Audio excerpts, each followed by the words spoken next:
Hello, ఏంటి ఇంత లేట్గా వచ్చావు? ఈరోజు ఆఫీస్ హాఫ్ డే అని తెలుసుగా, ఇంకో 3 గంటలు ఆఫీస్ అయిపోతుంది. రాత్రి లేట్ అని చెప్పింది. రాలేదులే.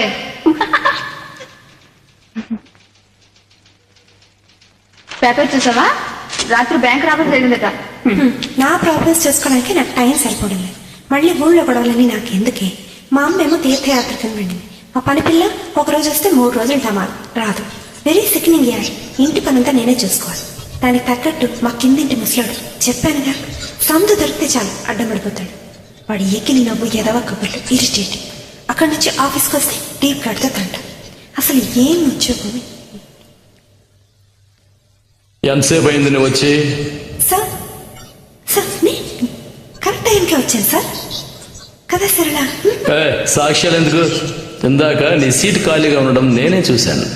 సార్ అది నేను జస్ట్ అకౌంట్ సెక్షన్ లో ఫైల్ కావాల్సి వెళ్ళాను, అప్పుడు మిస్ అయ్యొచ్చు. అబద్ధలాడుకు.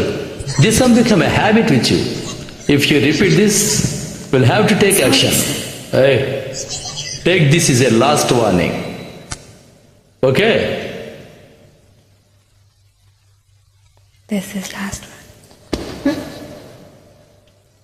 బోడి విడిచ్చే 600కి గంట కాదు కదా, 3 గంటలు లేట్గా వచ్చినా పర్వాలేదు. అయినా నేను డబ్బు కోసం చేస్తున్నాను అనుకుంటున్నాడా? మా ఊళ్ళో బోళ్ళంత డబ్బు ఉంది, ఏదో జస్ట్ టైం పాస్ కోసం. ఏమండి, మీకు మొన్న ఇచ్చిన ఫైల్ ఇవ్వండి. ఆయన దేశంలో వీడు తప్ప నాకెవడు ఉద్యోగం ఇవ్వడనుకుంటున్నాడు. వీడికి నా గురించి తెలియదు. నా మార్క్ లిస్ట్ చూస్తే టాటా బిల్లాలే కళ్ళ కత్తుకొని తీసుకుంటారు. కిర్లోస్కర్ కంపెనీకి అప్లై చేశాను, అది కానీ దొరికిందంటే వీడిని సస్పెండ్ చేసేదేంటి? నేనే రాజీనామా లెటర్ పడి ముఖాన్ని కొట్టేస్తా. ఏమనుకుంటున్నా? అప్లికేషన్ ఎప్పుడు పెడుతున్నావు? నిన్నటే లాస్ట్ డే. అయ్యయ్యో మర్చిపోయానే, ఫోటోలు కూడా తెచ్చుకోవాలి. నేను ఇప్పుడే ఫోటో స్టూడియోకి వెళ్ళొస్తాను. అంతవరకు నా ఇప్పుడే కదా వచ్చాడు, అంతలో రాడు. ఒకవేళ వస్తే ఆ కిటికీలోంచి దూకమని చెప్పు.